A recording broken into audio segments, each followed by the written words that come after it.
I mean, I grew up on a diet of John Seymour, The Complete Book of Self-Sufficiency, and Patrick Rivers, and people like that who were all bringing out books in the 70s about and of course The Good Life was on the television. And so I was brought up on this huge diet of that when I was younger. And I guess back then I did actually want to end up self-sufficient. I'd wanted everything, a house cow and everything. But as I've grown older, I don't want to be 100% self-sufficient. If I can get to maybe 60%, and I'm not just talking about food there, I'm talking about power and everything. I'm sort of happy with 60% being our baseline, so anything above that I'm happy with. When you're starting out in, let's call it a low impact lifestyle, reconsider your relationship with money. Work out what you really need and what you don't need and what you think you need. And sooner or later, that enables you to free some money up, and it also enables you to free some time up. That was our experience. My book, it covers a lot of things. It covers quite a bit of practical stuff, about building raised beds for growing and preserving and brewing. But to me, writing this was, I'd realised running small courses that people out there were interested, and I thought I'd get it all down in one place to help people. And, as the title says, small projects in a big world. I mean, a lot of the things that me and Bev do are really little projects, but if you've got a lot of really little small projects, that is a big project in itself at the end, but it's made up of all these little parts, and this book's designed to help you. And the other thing that I wanted to do with the book was to show people and I mean, I was born in mid-60s, and so I really grew up my formative years in the 70s and very early 80s. So I wanted to write about my influences back then, because there was so much going on. Things like the Centre of Alternative Technology, for an example, was starting out, and lots of other movements were starting out, whether it be CND or Greenpeace or the Green Party. And so I wanted to show my roots and my influences in the book, and also at that time the plethora of books that were out there on green subjects. So there's a bibliography in the book from back then, and there's also a modern one in there of more up-to-date books as well, to help the reader. Okay. We moved into my office. It serves two purposes, this office. One, it's my go-to place to write, and occasionally have an evening watch a documentary on YouTube that I found out about and want to watch.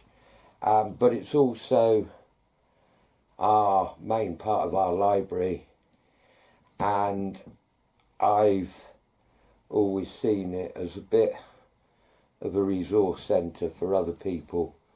So a good few of our friends know about this room, and they say, have you got a book on? And 9 times out of 10 we have.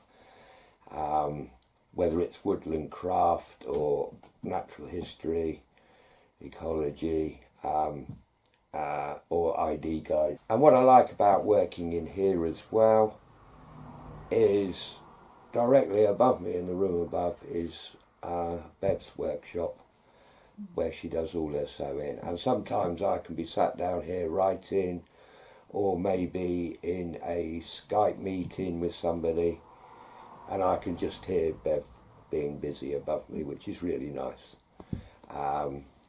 Nice to hear her knocking about on her peg looms and spinning machines upstairs above me. So yeah, I wanted to show the office because the other thing about our house, I think, is I mentioned it earlier, but both me and Bev wanted it to look like you had just walked into a 1911 house. And we've really tried to do that, and it's taken us ages going to reclamation yards, junk set sales, etc., just to try and get the house period. So yeah, that's another little side to what we try and do here. The key thing, I think, with ours, and I've mentioned this before, and that is the fact that we're doing this on a very small scale. I haven't got 20 acres, 5 acres and a cow, as the book was called, one of my early influences. But yeah, we're only small. We live in a normal house. We live a reasonably normal life. We've just been doing things very differently to most people, and that's what I really like to get over with my teaching, that, you know, small is beautiful, really, and you don't need acres and acres and acres to live a good, wholesome life. So we do a variety of small things that we know brings in a bit of income. One of those is doing workshops. We've done a variety of things. We've done open days where people have come and visited the house, usually in groups of 4 to 5 people, when we could sit here in the kitchen and talk about, you know, the solar PV, solar thermal, living with a wood burner, how much work that entails, and people can actually get a feel for it and have a root round in the airing cupboard and see the tank and various bits. Or I've been doing workshops where I go to the people. They're usually at, last weekend me and Bev were both teaching at Radical Bakers gathering at Shrewsbury, Berrington Hall at Shrewsbury, and Bev was teaching peg loom weaving using our sheep's fleece. She did 2 workshops on that. I did one on low impact living, another one on wine making and cider making, and a third one on how a solar thermal system works for domestic hot water. So our system's 3 parts really. Solar thermal giving us hot water, solar photovoltaic on the roof giving us electricity, and 3 wood burners, one with a back boiler running the radiators, which is powering us in the winter.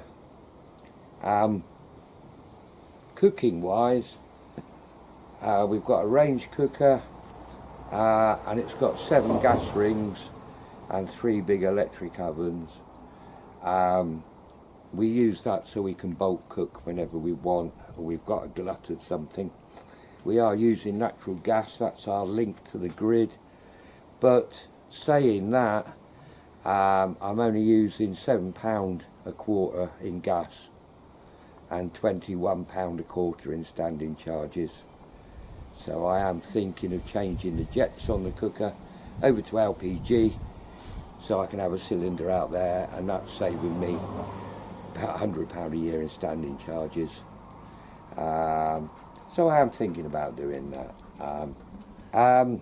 Part of our allotment we've got a lot of hazel and willow on there that I allow to grow on, and I cut that as firewood. Fortunately, having wood burning stoves, most of them, you know, they're quite happy handling smaller logs. You don't need massive things. We do grow on the farm willow to sell for baskets, so we're cutting that every year. But this stuff is three years plus, 3 to 5 years, and we're doing that on a rotation, cutting various stalls around. Going back to the PV on the roof, we are connected to the national grid, and through the FIT scheme, the feed-in tariff, I'm selling electricity back to the national grid. But that brings us in about £500 a year on average. Be a bit more this year, we've had a lot of sun, and I ring fence that £500, then any surplus firewood that I need to buy in, that pays for it. So it's making my electricity and it's paying for the firewood and keeping my house warm in winter. So yeah, and I like closed loops like that. I think everything we have in life should be doing at least, well, more than one thing. We're going to talk about rainwater recycling now, and we do a lot of that. Down here, I've got two water butts which are taking the roof off, the water off the main roof of the workshop, and I use them for two different things. One of them is plumbed in the actual water butt, so it's all rainwater in there. It's plumbed into a 12-volt pump, which it won't be switched on at the moment, but that runs that cold tap there. So here, and the outlet's there, I've got to change the outlet, but at the moment I'm just using it in a bucket and then using the bucket elsewhere to water. So this means outside the workshop I've got cold running water, so even if you just want to wash your hands or maybe cleaning a bit of veg or anything else.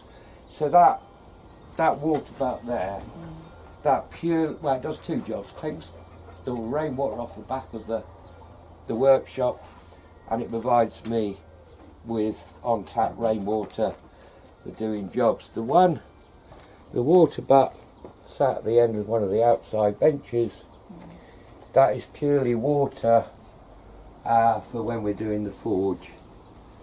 When we bought this house, we realised on the front of the house there was only one downpipe, and we actually had the water from 4 roofs. So I've got 3 water butts in the front garden, and they're all plumbed together, and I've got another 12-volt pump, and I can pump water from the front garden to the back of the house, which is where we run out of rainwater normally. And we've got 2 butts at the back of the house.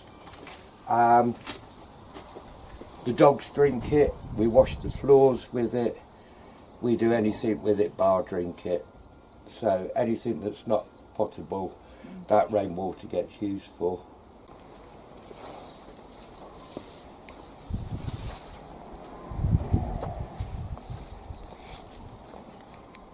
This is the main family water butt. So dog water, as I said, feeding the dogs, drinking for the dogs, washing the floors, etc. in the house. So that's the one that I've got pipe work all down the side of the house, and I can connect it up and pump water from the 3 bins at the front to replenish this when we need it.